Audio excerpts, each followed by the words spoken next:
So one of the questions I get asked a lot is what to do when one feels stuck. I think it's very common, especially with self-taught guitarists. We get to a certain point, and up till then, it's relatively easy. You learn songs, you're having a good time, and then all of a sudden, you don't feel like you're progressing anymore. Or maybe there's stuff you want to play, but it doesn't work like before. It's not like you just sit and learn the song and that's it. There's something kind of holding you back. And when people ask me what to do or what should you do, it's hard to answer because it's not a simple answer. So I thought what I'd do is share with you my experiences, the times that I've felt that way and what I did to kind of get past that. From what I remember, there were 3 specific moments when I felt that way. I think the main one was the first time, which was pretty much the same thing that happens to a lot of people. I started just playing out songs I like, playing Metallica, Iron Maiden, Nirvana, Pearl Jam, anything that I liked. I just looked for the tabs and try to learn it. And let's say I could play 90% of the stuff. I mean, looking back now, I'd probably say I wasn't playing it quite right yet. There's always room for improvement. But, I could play the notes, I could play the songs, and that's what really mattered, But then as I started to get into more complicated music, I started listening to stuff like Joe Satriani, Steve Vai. I really got into Testament, for example, which is a thrash band. On the surface, it's similar to Metallica, for example, but it's a lot more technically demanding. So it was basically stuff that I wanted to play, but it was a lot more challenging. Like there was a lot of stuff that I just couldn't play. I'd kind of fake my way through it, but it didn't really sound right. And then I also got into Dream Theater, and it was a similar thing. I could play some riffs, some parts here and there, but whenever I tried to play a whole song, I was just kind of faking my way through certain parts or playing things really sloppily. So what helped me get through that phase was actually John Petrucci. Back then, he put out a video called Rock Discipline, which I think was pretty life-changing for a lot of people. I know Mark Tremonti, I think he's talked about it, and Matt Heafy from Trivium has also talked about it. So I think a lot of guitarists from that era, for a lot of them, that video was really important. Or at least the ones that were kind of metal and the shred kind of stuff. But the interesting thing about that video was that it wasn't like most of them that was just guys teaching you licks or how to play parts from their songs. It was more about the way that he practiced. So he would talk about how he used the metronome, and he would actually show you like playing something really slowly to the metronome and then speeding it up little by little, and also like making little exercises to work on specific parts of your technique where you were lacking. Up to that point, I hadn't really heard about anything like that. So it was really mind-opening. So that then allowed me to find a way to play those things that to me were kind of unreachable. So then from that point on, I was obsessed with Dream Theater at that point. So basically, my mission became to learn as many Dream Theater songs as I could. But now I had these tools that would help me. Whenever I got to a part that I couldn't quite get, that was way above my level, then I just slow it down, put out the metronome, and start practicing. I'd spend hours doing this stuff, and it really helped me get past a certain level with my technique, at least the technique you needed to play that kind of music. But yeah, that got me through that first hurdle and allowed me to play more challenging stuff. My main goal was to play Dream Theater songs. I still didn't get quite there. I think up to a certain point it was just like, okay, that's enough now. Let's move on to something else. But the important thing is that I knew how to achieve that if I wanted to. Then the next time that happened to me was when I got into acoustic guitar. I started listening to Michael Hedges, which I've mentioned before if you've followed my channel for a while. And I started learning his songs, and playing acoustic was new to me, playing fingerstyle was new to me. So on that front, it was a lot of new stuff, and it was a lot like when I started learning at first, just kind of exploring all these new techniques, all these new songs, and just playing a lot. But eventually it got to a point where, again, there was just some stuff that I couldn't get right. And I was having a really difficult time. So what happened then was I had the chance of taking some classical guitar lessons. At the time, I was studying at Berkeley, and there every semester you get to choose a teacher to have private lessons with. And for 2 semesters, I chose a teacher that knew classical guitar. His name was Joe Rogers. And that was another kind of mind-blowing experience. Again, it was really about how to practice. And the thing with classical guitar is, and with any classical instrument really, is that they have this whole tradition that comes, from years, centuries back of how to teach an instrument, how to learn to play an instrument. And on top of that, they're totally dedicated to interpreting music. They're not so worried about composing or making music. They're interpreting music that's already been composed. So what that means is that they focus on a lot of things that you wouldn't even think of about how you play something.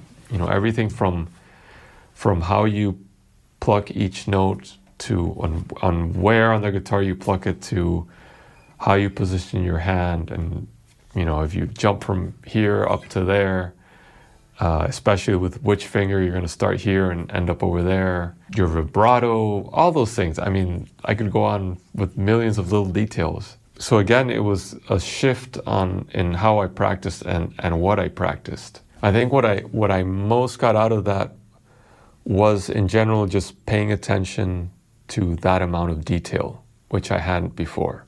I think sometimes that wall we sometimes feel we're hitting is simply because there's stuff we aren't aware of that we could improve, but by not being aware of it, we don't even know what to practice, If you don't know that there's a problem, how do you know you have to improve it? So that really made me pay a lot more attention to the little details of what I'm playing. And then if I'd encounter a problem, like something that maybe I could give a specific example. In one of my songs in You Are My Natural Selection, I have this chord shape.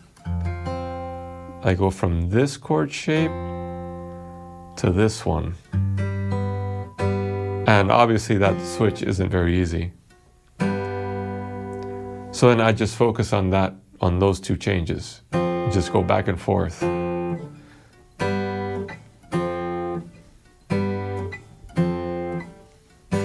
Until I could get it right.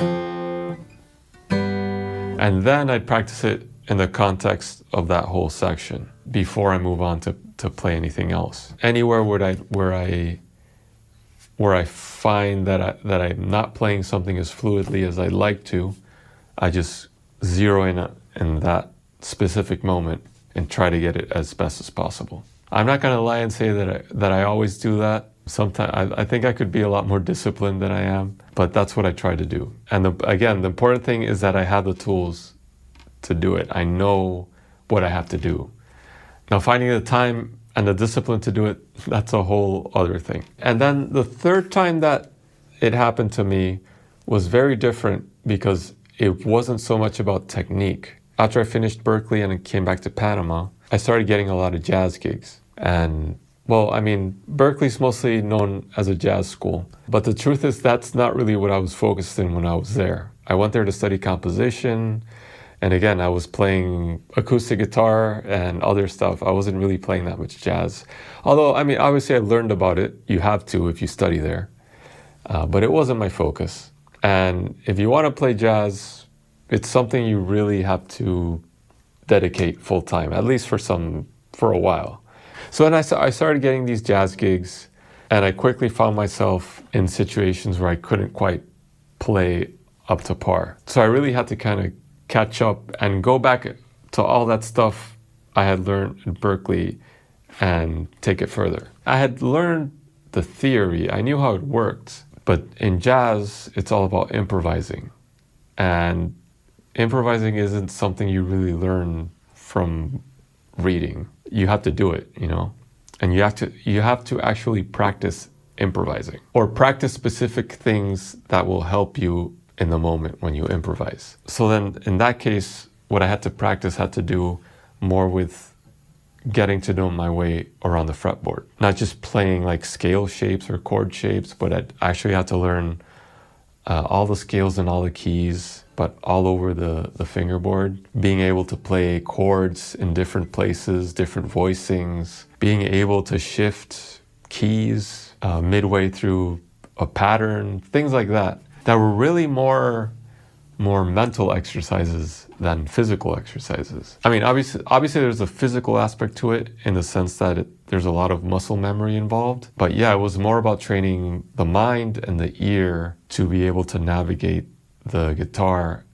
and spontaneously make music. But that really helped not just my guitar playing, but my musicianship in general. So that was great, even though in the end I quit playing jazz. It wasn't really my thing, but it was a great learning experience. So yeah, so those are the 3 moments that I consider that I kind of hit a wall and wasn't sure how to get further. And as you can see, it was always more or less the same problem. It was learning how to practice, what to practice, and being aware of more aspects of what guitar playing is. Because in the end, there's so much to playing music. You know, it's not just about the technique. There's also mental things. There's also ear things that you have to work on, and it all works together. So if you're in that moment right now, if you feel like you can't progress any further, my advice would be to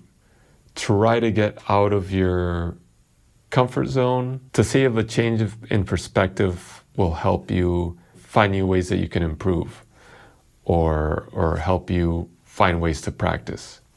So that could be, I don't know, learning a different style of music, also just reading about other artists, other musicians. I've always found it helpful to hear interviews from musicians, the kind of stuff they learn, the kind of stuff they practice. Always kind of getting new information from wherever, from interviews, from videos, from biographies, I don't know.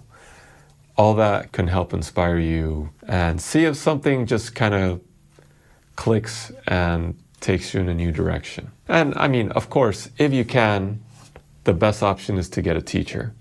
The thing is, you need a good teacher. Not everyone has one available or can afford it, so I can understand that for sure. But that's always the best option. Anyways, I plan on doing more videos like this one, so if you're interested, please subscribe. And if you want to learn to play the stuff I do, if you want to learn my arrangements, the specific techniques that I use for my playing, check out my Guitar Academy. Link is in the description. I'm adding new lessons and tutorials every week or so, and I'm trying to cover as much as I can on different subjects like left hand technique, finger style, picking, playing independent melodies, all that stuff I plan to cover in future lessons. So if you're interested, go check it out. And that's it for now. All right, see you. Bye.